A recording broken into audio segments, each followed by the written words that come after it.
All right. Hey, good morning, Vincent. Okay, we are right outside of the Legislative Council. That's right. I heard the protesters shouting as I was on my way in. Yes, Yeah. and the chief executive is going to answer questions by legislators in 20 minutes. Yeah. This morning, I spent 90 minutes with him and 3 anchors. Wow. And how did that go? I'm taking my glasses off. Like, wow. It was quite standard questions. Yeah? Okay. About how do you support the middle class? Yeah, yep. How do you support the teachers? Okay. The only highlight is the last question. Which is? Which the phone-in person said foul language. Oh, no. It was a phone-in show. It is a phone-in show. Okay. How are you going to address such a PK situation? Okay. So it's Cantonese swear words. Yeah. I know that one, too. Okay. Okay. Not penalty kick. No, not penalty kick at all. Not penalty kick. Okay.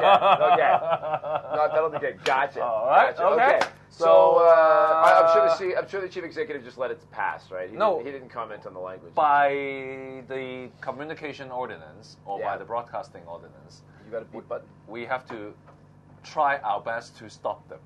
Oh, really? Yes. We just have to. Do you have a beep button? No, because there's no delay. So live. Yeah, it's live. So no beep. You got a beep on me? I don't know. Beep, beep, beep, beep, beep. Beatbox. All right. Okay. Policy address. Policy address. Policy agenda. Chinese version. English version. Summary version. Summary. Bilingual summary. Yes. All right. Okay, but you know what? I got this book. I got this book. I got this quite big book. I got this pamphlet. You know what I don't have? What do you have? Hong Kong nationalism. Like, have you ever seen somebody go to their own book launch and make everybody else want somebody else's book? Like, I've never heard of this. None of my journalists had heard of it. By the University of Hong Kong, huh? Nobody had ever heard of this book before. One of my journalists actually had worked for undergrad when she was at Hong Kong U, but she never even heard of this book. You know, who's ever heard of this book? But now it's famous. Everybody's got to have it. Some of the bookstores have said, "Oh no, we're not going to sell it."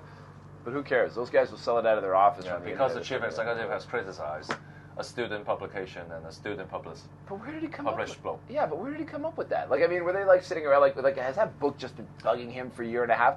Or did somebody from Beijing get their hands on it and say? I think a lot of people from the pro-establishment camp has been talking about this book during the Occupy movement. Okay. Were the Occupy people talking about this book, or they never heard of it either? Well, they don't highlight that because they're busy occupying. Yeah. So anyway, but I just get the sense it was something like nobody had ever heard of, and now everybody seems to want it. Yeah, but in the pro-establishment circle and in the Legislative Council circle, they knew this book. Yeah. They just didn't know that it will become a highlight of this year's policy address. Well, no, I doubt anybody did. It may not be an unwise move, though.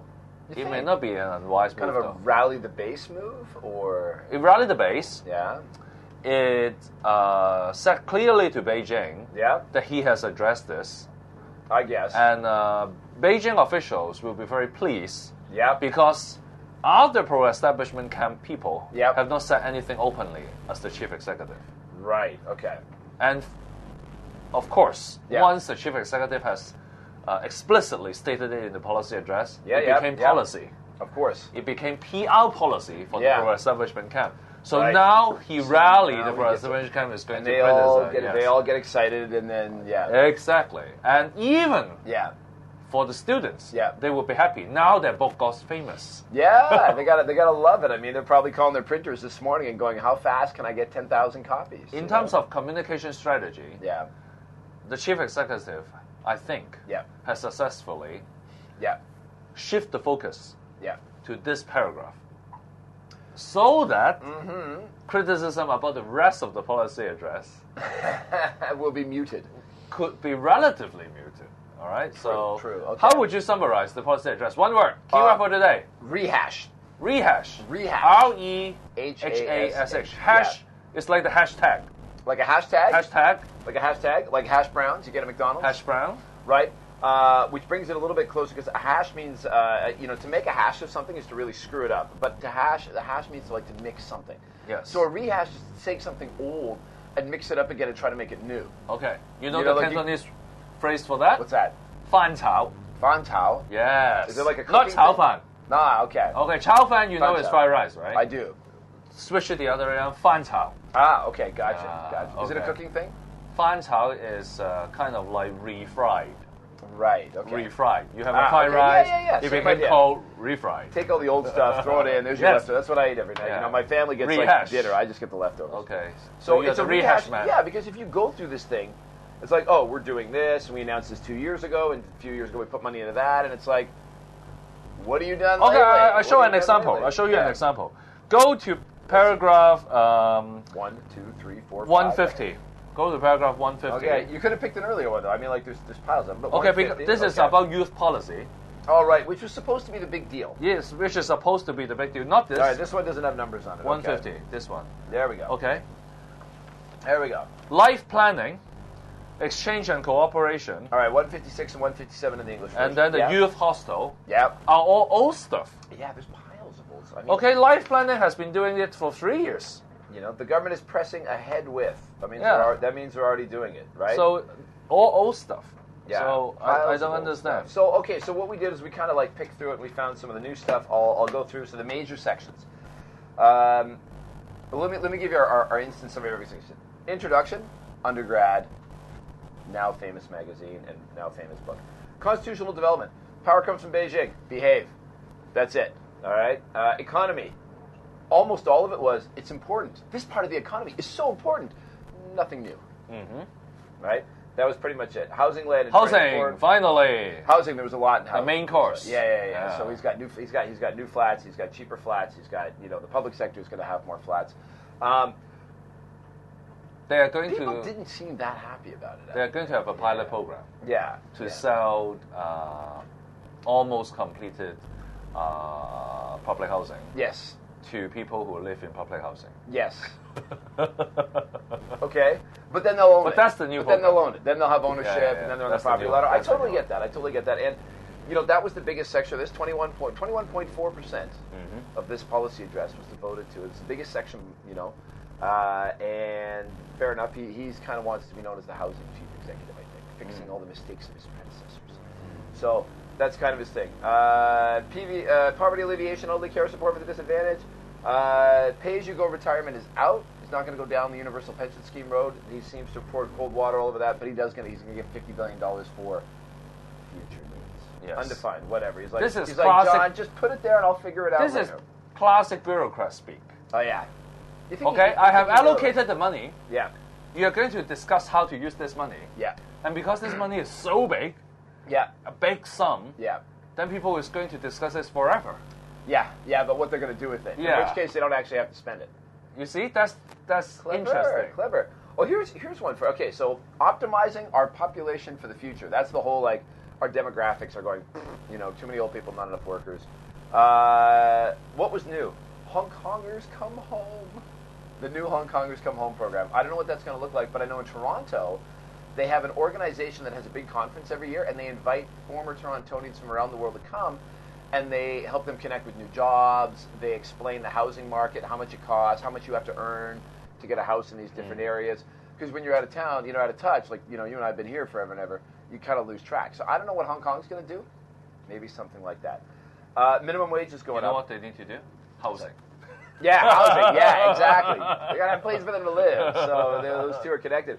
And then I came across this really unusual phrase, gender mainstreaming. Oh, yeah. Have you ever heard that before? Women's Commission. Okay, I looked it up. It's a very Women's Commission kind of thing. Yeah, it's not really gender mainstreaming. Yeah. It means to have a higher percentage or higher proportion of female senior executive. Yeah. Basically, that's it. The broader, the broader definition that I read up on. But they avoid that. Yeah. Because they want to be gender neutral. So they come up with this technical term called gender mainstreaming. I mean, you're getting deep into political correct language territory there. Yeah. Gender mainstreaming. Youth education and development.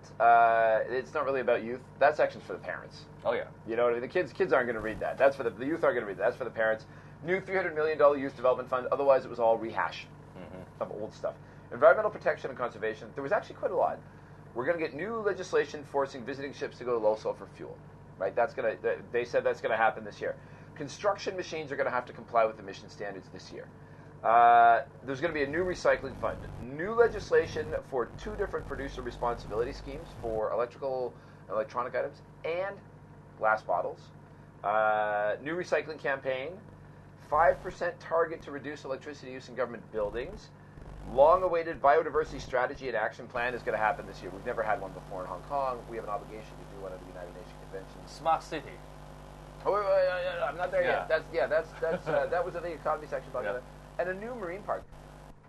Nobody this morning is talking about the environmental measures, but that's where the most new stuff is.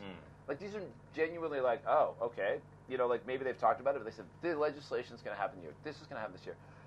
Somebody's been doing their job. I don't know if it's Christine Lowe. I suspect it's her. I'm going to give her a call and say, hey, Christine, come on. Give it up. Stuff. A lot of new stuff. The smart city, absolutely. Under economy, fantastic. Charles Mock is very excited about that. We'll have to see how it really works out. Sometimes that stuff is just, because it was kind of vague. Healthcare. 5% of the report. Hospital with the new oncology center at Kai Tak. So we're going to get a new hospital over in the new Kai Tak Center. Joint replacement center in the new Territories East. Outpatient clinic public-private partnership program. Ran with 3 last year as a test. It's going to all 18. Anything else? New Chinese medicine testing center and herbarium. Geez, that could be a word of the day. And they're going to have a manpower review recommendations coming, and I think this is going to be more pressure on the medical council to let more doctors in. I think that's what it's going to be. That's code for, like, let's get some more doctors in here. So it will be very difficult, though. Healthcare, culture, leisure, and municipal studies. Rehash. More, better study. District administration and governance. District councils are getting a 15% raise in real terms, which will probably be more like 20% after inflation. And they're going to get $10,000 for expenses, $20.8 million for arts and culture, and rule of law. I don't know why. This is just this like random. They couldn't figure out where to put it. There is no excuse for anyone to break the law. Got it. Yes, we've heard it all before. And the conclusion was, 2017, just do it. Live long and prosper, and thank you to everybody in Hong Kong. That was the conclusion. So pretty much. So the good stuff are all the environmental green stuff. I think that's going to be highly overlooked because a lot of it was new. Like, there's just so much rehash in this that you got to go through and pick out the new stuff. And this was new. There's the housing, and I think the environment. But I think But even the housing are not completely. No, there's piles of rehab in there. It's the biggest section in the document. Piles of rehab. And he does say right at the beginning, the current government has progressively fulfilled the pledges in my manifesto on housing, poverty, elderly care, and environmental protection. So big pat in the back for himself. I've got a pile of other stuff to talk about, but we got to keep it somewhat short today. Okay. Maybe we can talk about some more tomorrow. Okay, all right. Keep up for today. Rehash. Yes, rehash. And I promise we won't do a rehash episode tomorrow. No, all new stuff. All right. Thank you, Andrew. All right. Cheers.